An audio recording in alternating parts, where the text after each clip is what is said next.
L'Hashmi. Ben Difala, désirant me faire connaître sa famille, m'invita chez lui. Sa maison était située à 3 kilomètres de la Médina, dans la nouvelle ville arabe.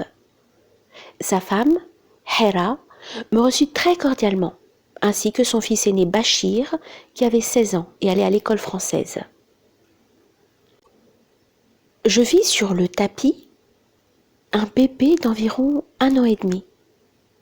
J'ai appris qu'il s'appelait l'Hashmi, qu'il ne pouvait ni se lever, ni se tenir debout. Je le vis en effet se traîner, comme les cul-de-jatte en s'aidant des bras avec difficulté. Il ne pouvait proférer le moindre mot. Il avait pourtant un regard d'une profonde intelligence, mais sa tête était un peu trop grosse. Hera avait eu 10 enfants, tous morts en bas âge. Seul Bachir l'aîné avait survécu. Ben Difala craignait que l'Hashmi ne partage le sort de ses autres enfants. Pensant pouvoir conjurer le sort, il fit une sorte de rite. Prenant l'enfant dans ses bras, il le mit sur mes genoux et dit « Il n'est pas mon fils, c'est le tien. » Il me répéta cette phrase à 3 reprises.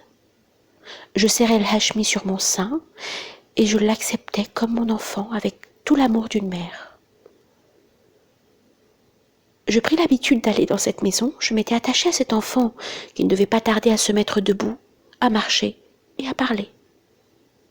Lorsque j'entrais dans la maison, il venait au-devant de moi en prononçant des mots de joie. Il m'appelait Beya, belle.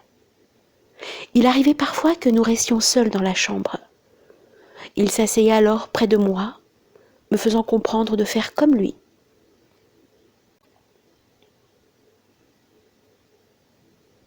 Les mains devant la poitrine, paume tendue, il balançait son buste d'arrière en avant et psalmodiait sur un rythme saccadé, laborieux, La ilaha illallah.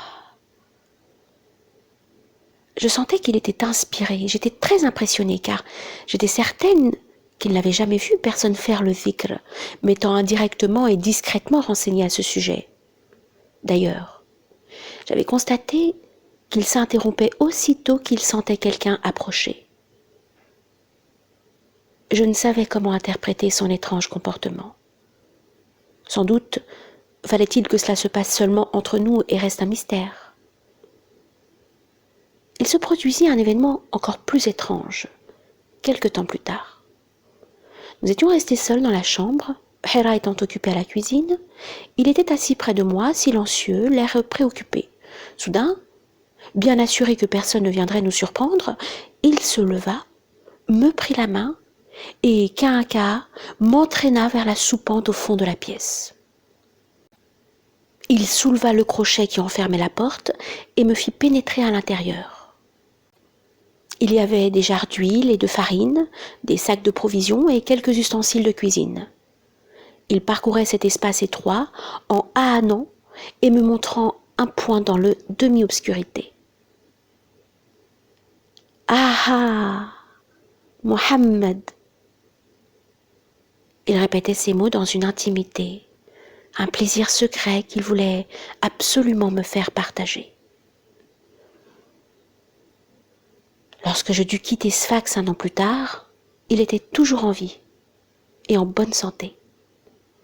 À l'heure actuelle, son souvenir me trouble encore et je ne pus parvenir à interpréter exactement son cas, lequel peut être envisagé sous différents aspects, celui d'un cas pathologique ou encore d'un point de vue supranormal à la manière des plus qu'humains de Sturgeon.